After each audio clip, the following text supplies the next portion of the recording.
अस्सलाम वालेकुम दोस्तों, उम्मीद है आप खैरियत से होंगे। किसान जीत गए हैं। जश्न में डूबे हुए जीत के नशे में चूर किसान दिल्ली से अपने घर वापस लौट रहे हैं। वाकई में किसानों ने 56 इंची साहब के सीने से हवा निकाल दी, उनको थका दिया, हरा दिया और घुटनों के बल ला दिया। कौन कहता है कि सरकारें झुकती नहीं, झुकती है दुनिया, झुकाने वाला चाहिए। अब यहाँ सवाल ये पैदा होता है, राकेश टिकैत और उन जैसे दूसरे किसान नेताओं का क्या होगा, क्योंकि अब किसान आंदोलन तो खत्म हो गया। किसान आंदोलन के चलते राकेश टिकैत को बीजेपी समर्थकों की तरफ से धमकियां मिलती रही थी। यूपी में गवर्नमेंट के इशारे पर उनके खिलाफ किसान आंदोलन के दौरान बहुत कुछ होता रहा। उनको धमकी देने वाले इस बात का भी इज़हार करते रहे, कभी तो आंदोलन खत्म होगा, कभी तो यूपी और बागपत आओगे, तब हमारे बाबा जी अच्छी तरह से आपका स्वागत करेंगे। अब किसान आंदोलन खत्म हो गया तो क्या यूपी की सरकार राकेश टिकैत का अच्छे से स्वागत करेगी?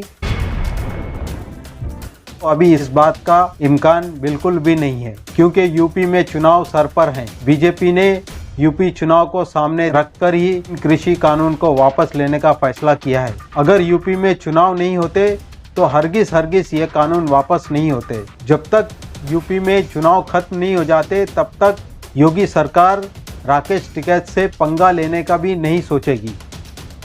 जब से किसान आंदोलन शुरू हुआ तभी से अदानी अंबानी किसानों के राडार पर हैं। किसानों ने शुरू से ये कहा था कि ये 3 कानून मोदी सरकार के नहीं बल्कि अदानी अंबानी ने मोदी सरकार के जरिए से बनवाए हैं। अदानी और अंबानी किसानों की खेती छीनना चाहते हैं और उसके जरिए से खूब मुनाफा कमाना चाहते हैं।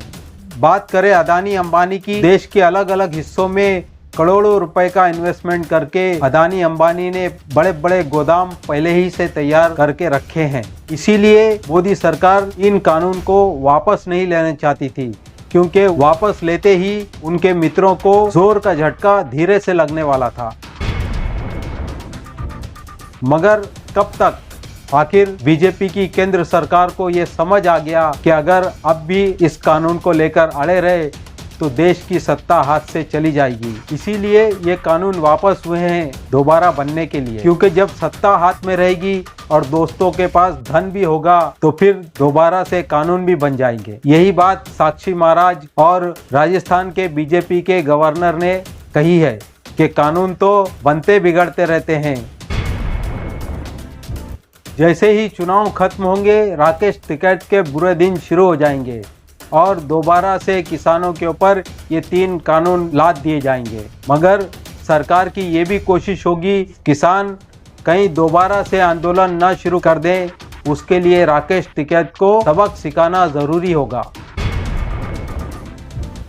इस रिपोर्ट के बारे में आप अपनी राय कमेंट करके बताएं। वीडियो को ज़्यादा से ज़्यादा लाइक कीजिए, शेयर कीजिए, चैनल को सब्सक्राइब कीजिए। हम आइंदा आपसे फिर मुलाकात करेंगे, तब तक के लिए अल्लाह हाफिज़।